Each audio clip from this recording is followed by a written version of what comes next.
Hello and welcome to the Weather Quarter. I'm Jenny Woodward. Around the country, authorities and many residents are trying to prepare themselves for the coming summer because, as we all know, and many of us have experienced, weather conditions can be extreme and dangerous. Shortly, we'll have a look at some bushfire prediction models that Victorians hope will make them safer. But first, Siobhan Barry has been looking at different alert systems.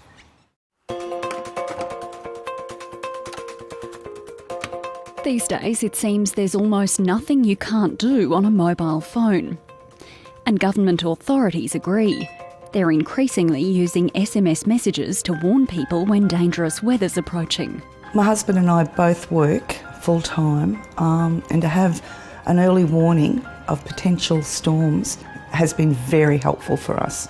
Di Teresi has received about 50 texts since she registered with a Brisbane City Council alert service last year. First thing I do is call my husband, see who's closest to home, and then whoever's closest comes home, takes care of the dogs, makes sure the house is battened down. Go, mate, go! Oh, that is horrible. But can the technology be used across entire states during times of disaster? In early February, one of the worst cyclones in Australia's recent history hit North Queensland. During the disaster, Emergency Management Queensland used a national alert system to send warnings via SMS and voicemail messages. The system, called Emergency Alert, was funded by the Commonwealth Government 2 years ago and is now operated by the states and territories. We can actually draw a map that allows us to be able to send a voice message or a text message to all of the phones that have their registered billing address in that particular area. But in Townsville, not all of those messages got through in time. It's particularly important in times of disaster that your messages go out in a timely manner, and certainly the state system, there are a couple of glitches in the system and some of the messages weren't coming out until midnight, for example, and by that stage the information was a bit redundant.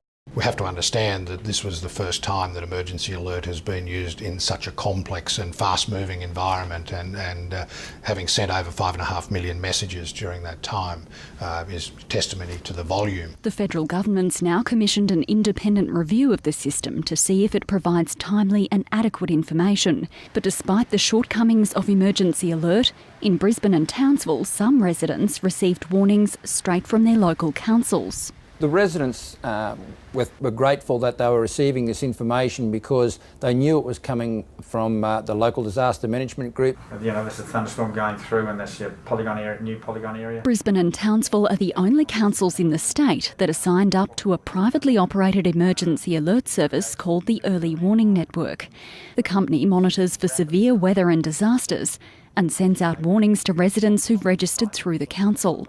Local authorities can also use the system to distribute warnings and directives. We're able to monitor and track severe events in real time, whether they be flood or thunderstorms, tsunami, whatever it might be. And then we're able to accurately draw an area, if you like, of those places that are to be impacted by that event, and then send alerts into those areas over multiple channels simultaneously and within just minutes. Siobhan Barry reporting there. And the Early Warning Network says it also supplies alerts to Northern Territory Power and Water, New South Wales State Water and Lake Macquarie City Council. Now to Victoria, where a computer modelling system is being developed to help fight bushfires. The Royal Commission into Black Saturday was told mud maps were used to fight the fires during that terrible day because there was no predictive technology. But there was a system that had been canned earlier. Here's part of a report from 7:30 Victoria that explains. The reporter is James Panici. On days like Black Saturday, the weather rules supreme. Knowing the direction of the wind and having up-to-date information on wind changes is vital information for firefighters on the ground. On the 7th of February 2009, the CFA had no predictive technology in place, and it still doesn't. The Royal Commission was told that at the height of the fire, CFA experts were using so-called mud maps, often unreliable hand-drawn charts. Are you aware of any predictive map being produced by the CFA concerning for the Kilmore East Fire? No, CFA didn't produce any predictive maps of the Kilmore East Fire other than the mud maps that I've been referring to. So while on Black Saturday the CFA command had plenty of weather information, it didn't have what's known as predictive technology. There was no CFA computer program like this, one which could display a model of where the fires were heading and how fast they would spread. What the Commission wasn't told was that 15 years earlier, the CFA had in fact been leading the world in developing predictive computer technology. In the late 1980s, Michael Whelan was a CFA officer heading up a special unit called the Fire Management Department. We were working on a range of projects. One of those was to improve the weather information, real-time weather information we were receiving to allow us to better map the spread of fires. At the time, Windows-based computer systems were in their infancy, so a computer programmer was brought in, as well as a weather expert seconded from the Bureau of Meteorology. What the Country Fire Authority wanted to achieve was to have real-time weather information available to them in head office and ultimately around the state, so that they could manage their staff, manage their equipment better, protect their volunteers from wind changes and that would put them in danger. In 1990, the unit developed a computer-based display system which would provide a detailed map updating weather information in real time. But it soon became apparent that the technology was capable of more. The unit found that it was getting close to the holy grail of firefighting, the ability to predict the course of a fire. The CFA's always done that, but they've done it with handheld models and those sorts of things, and there have been extrapolations. We were looking to get a computer model that would help do those extrapolations over a number of hours to better aid the warning of the public ahead of those fires. High winds and high temperature. In the early 1990s, the special unit was disbanded, but the predictive system was close to completion. In fact, in 1994, the system was made public on Network 10's Beyond 2000 program. It will not only help predict the shape and path of a fire, but also the safety and evacuation measures that might need to be put into action. But the Beyond 2000 program would be the last anyone would hear about the life-saving technology. It simply disappeared, and people within the CFA now admit that the project was discontinued. The CFA responded to the Royal Commission by developing what appears to be a totally new predictive modelling program called EIMS. But the fate of the original technology and why the CFA buried the project remains a mystery. Some very important work there, which underlines why accurate weather predictions are vital. To get their predictions right, climatologists study many factors: the Southern Oscillation Index, sea surface temperatures and wider weather patterns. Summer hasn't even started yet, but far north Queensland has already had a drenching. There have been record-breaking falls, some reports of nearly a metre of rain in less than a week. Climatologist Professor Roger Stone has been studying the conditions and says it's looking like a wet, hot summer, especially over eastern states. I caught up with him earlier. Roger Stone, thanks for joining us on the Weather Quarter. Well, the SOI is in what's being called a rapidly rising phase, and there's talk of a late-set La Nina. Do you think that that's happening? Yes, indeed. Yes, the La Nina's already there, and the Americans have declared that over the last couple of months. So it's now becoming slightly stronger as you're picking up from the SOI. Is tracking that quite well.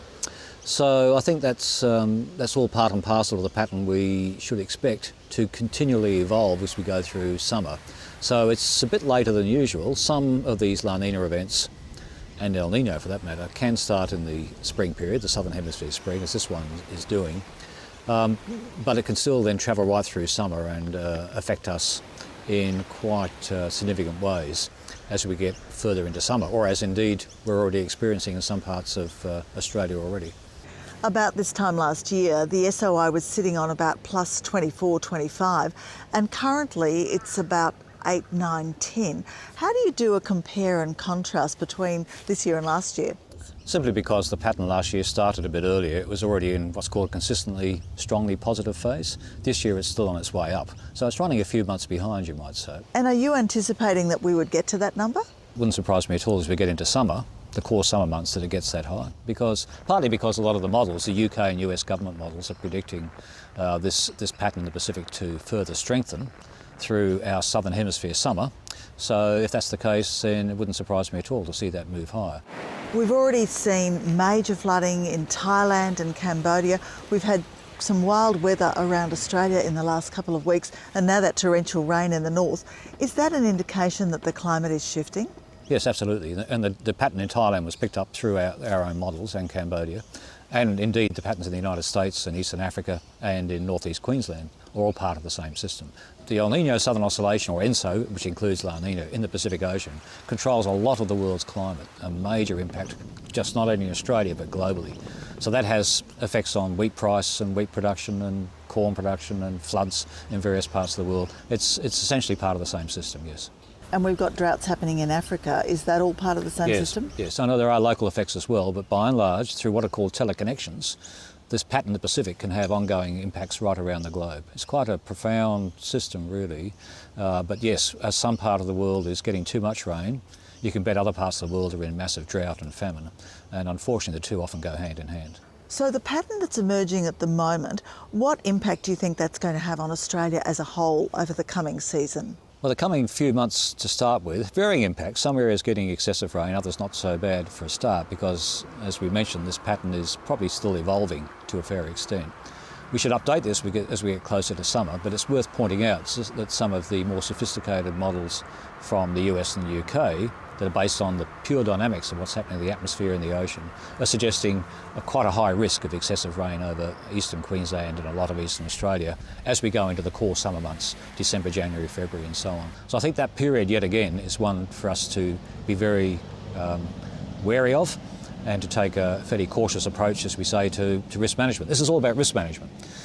These same models this time last year were showing 5 times the normal risk of having excessive rain.